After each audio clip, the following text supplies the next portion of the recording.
In the coming days, MSPs will meet in the Scottish Parliament for the final vote on whether assisted suicide should be allowed in Scotland for the first time. The Assisted Dying for Terminally Ill Adults Scotland Bill is one of the most consequential pieces of legislation to come before the Parliament in recent times. While it's often presented as compassionate, the reality is that there are considerable risks and few protections bolted onto this bill. Many argue that it's unsafe, particularly for the vulnerable, the disabled, and those who are at risk of coercion. It also fundamentally alters the human perspective of life and death. Research shows that when people understand the details and the serious shortcomings of this bill, the more they reject it. The more they know, the more they say no. In this video, we look closely at the risks and deep concerns surrounding this particular bill and the consequences for all of us if it were to become law.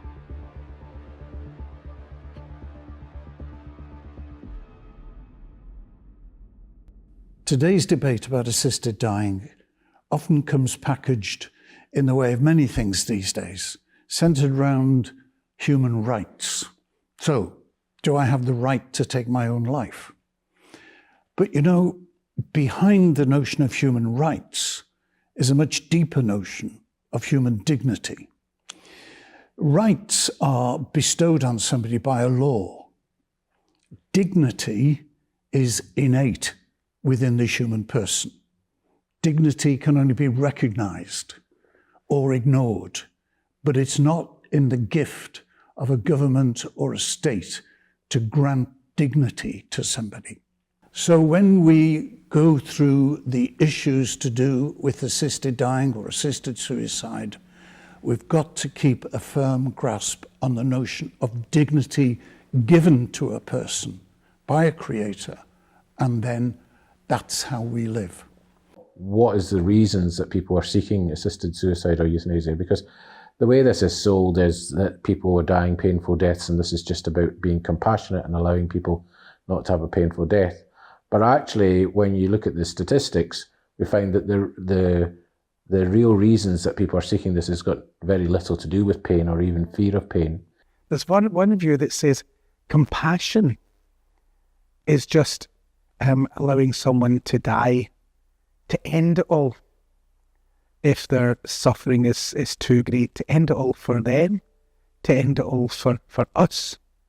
But we think that's the wrong idea of compassion, because compassion literally means to suffer with, to carry the cross with another person. And so we would say the humane understanding of compassion is to bear someone's suffering if they're old, they're elderly, they're sick, they're dying, to be with them, to accompany them right to the very end. Nobody knows what day is going to be your last day. It could be the last day for any of us, but we know that every day until that last day can be good when people are given proper palliative care. One of the most grave concerns people have about this bill, despite its proposed safeguards, is that it will harm already vulnerable and disadvantaged groups, especially the disabled. Could it be that an assisted dying culture quickly turns the right to die into an obligation to die?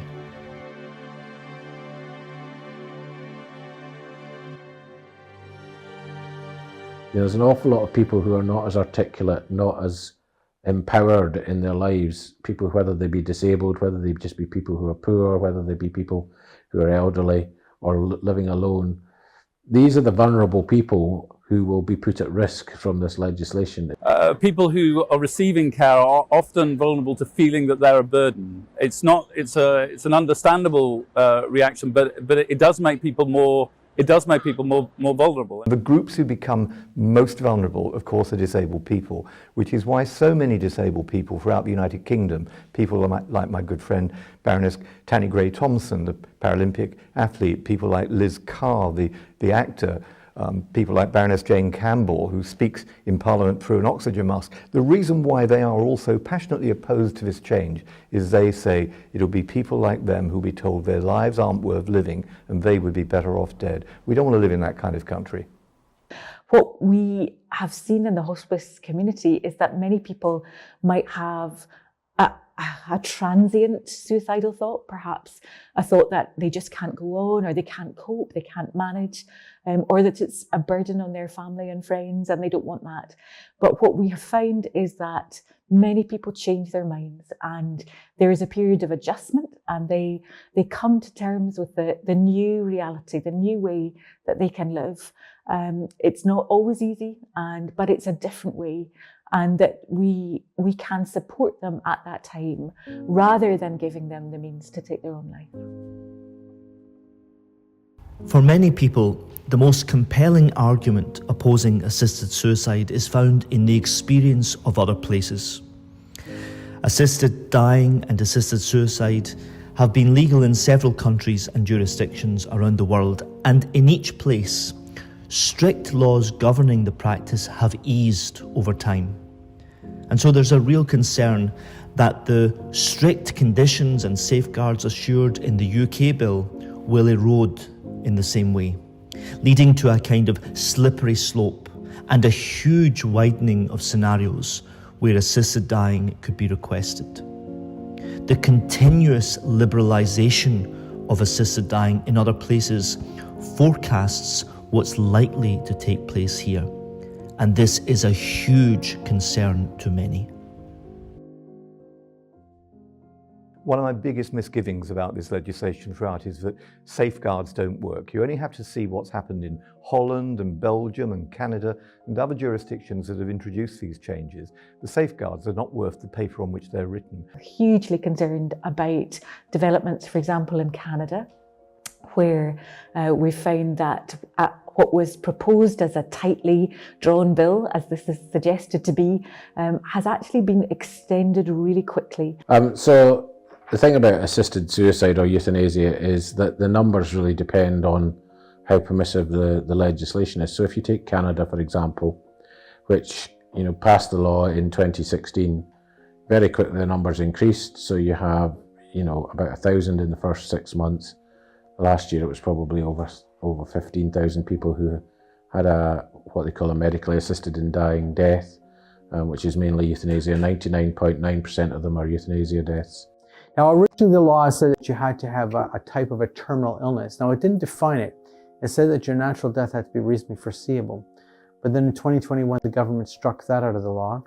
And so what was remaining after that, so since 2021, March of 2021, what has remained in the law is you need to have an irremediable medical condition, because the terminal illness requirement was removed. And what we see in other countries, say in Oregon, over half of the people who are asking to have their life ended, they cite as one of the reasons that they don't want to be a burden to others. Oregon, the numbers are a lot smaller, but then the population is smaller. It's an assisted suicide regime. But even there, the numbers have gone up year on year. So things started to explode very quickly. So for instance, we had the case in Toronto of a 23-year-old young man, and he had diabetes. So he was insulin-dependent diabetic, and he wanted euthanasia. He was quite depressed. He was approved. There's a euthanasia clinic in Toronto that had approved him, that he was going to die. And his mother, her name is Margaret, she was very upset about this. She could not believe that her son, who was 23 and otherwise healthy, was approved to be killed by euthanasia. Is what you vote for what you get? Or do you get more than you ask for? And what you see throughout the world is in every jurisdiction which has had this for more than 5 years, so it's had a bit of time, there is some expansion. There is some expansion in eligibility, there is some expansion to different groups, there's always expansion in numbers, but also it's not just the rules, the law, it's also how you apply the law. So if you take somewhere like Oregon, the law still says in Oregon that you have to be terminally ill and you have to have a 6 months wait. But we now know that in 2021, that was used for someone who had anorexia. in Belgium and in the Netherlands and in Colombia, it's extended from adults to children. That in Canada and in Colombia, it's extended from foreseeable death to chronic illnesses. In Oregon and Vermont, it's changed from residents only to non-residents. Many opponents of this bill are deeply concerned about its impact on already stretched and underfunded palliative care services.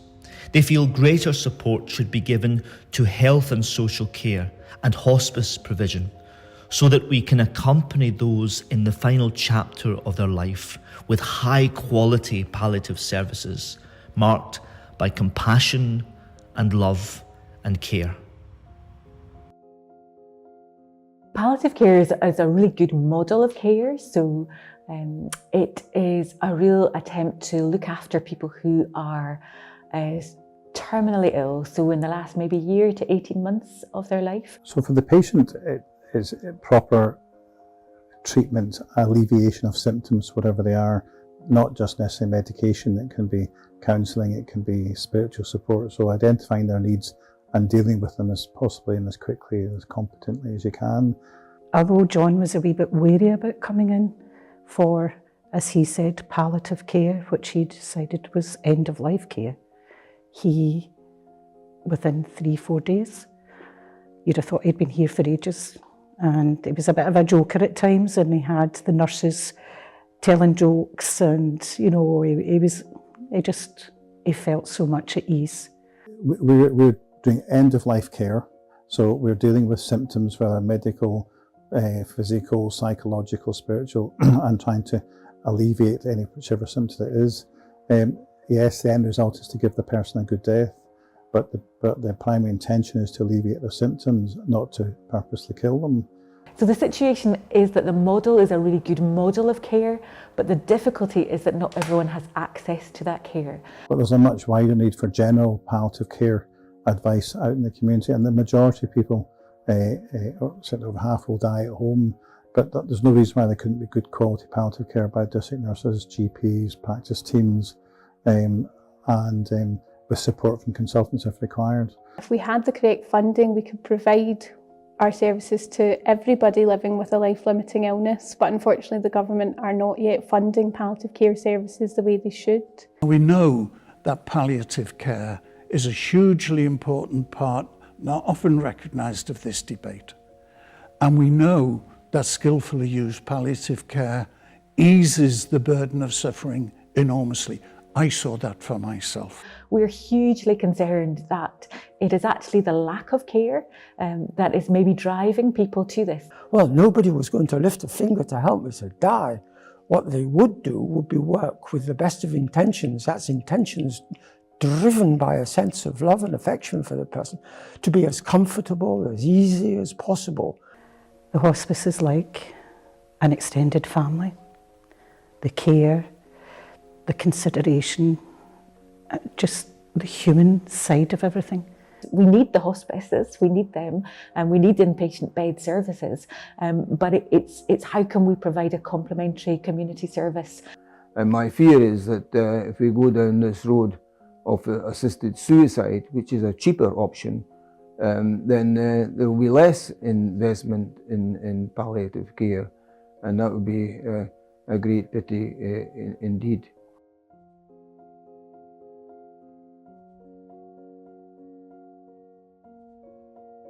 It's clear that assisted dying is a highly divisive moral issue. Adopting a new law which would allow an individual to be helped to effectively commit suicide changes everything. It changes the role of doctors who have pledged to do no harm. It rewrites the very idea of healthcare, and it disturbs the moral foundations on which society is built. As human beings, we rely on each other to do no harm and to respect the unique dignity of every human person. This has always included supporting each other in the journey from life to natural death. Is this the moment when all this changes forever, for ourselves, for our children and our grandchildren. You might open the door, but then somebody else is going to open it wider. You don't have control of what happens in 10 years' time. You don't have control of that. It's other people who have control of that. You have control now about whether we start down this line. But this line, this is a train that goes all the way to the station. Once you get on this train, it's going to go, you're not going to be talking about small changes. You're going to be talking about what's happening in Canada or what's happening in the Netherlands or Belgium. Look at where the train goes, not just where we start. And that's something that really politicians need to take responsibility for what will happen, what is likely to happen in the future. And we can see it, it's not just speculative, we can see it in other countries. One of my biggest misgivings about this legislation throughout is that safeguards don't work. You only have to see what's happened in Holland and Belgium and Canada and other jurisdictions that have introduced these changes. We should be careful what we wish for, because even though this bill will be framed with considerable safeguards, we know from around the world where other nations have enacted this kind of legal right to die, that it's expanded. Those safeguards slip away, and all sorts of reasons are used in other countries why a person may take up the right to die, because they're in a very profound depression, because even they're struggling with anorexia. There are all sorts of accounts which are very disturbing. So please do take some action and write to your MPs, engage in debate, engage with people.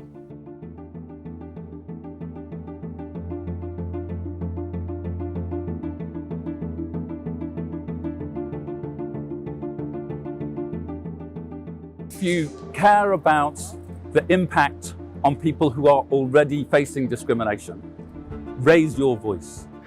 The slippery slope argument is real. Check the facts, look at all the statistics, and raise your voice. Doing nothing never ever changed anything. All that's required for the triumph of evil is for good people to do nothing. Raise your voice for the vulnerable. Write to your Member of Parliament and urge them to vote against this legislation. The bill, which is becoming before Parliament shortly, says it has lots of protection, but experience shows that those protections slip by. I would oppose this bill. Just be very careful what you wish for. And now, please, raise your voice.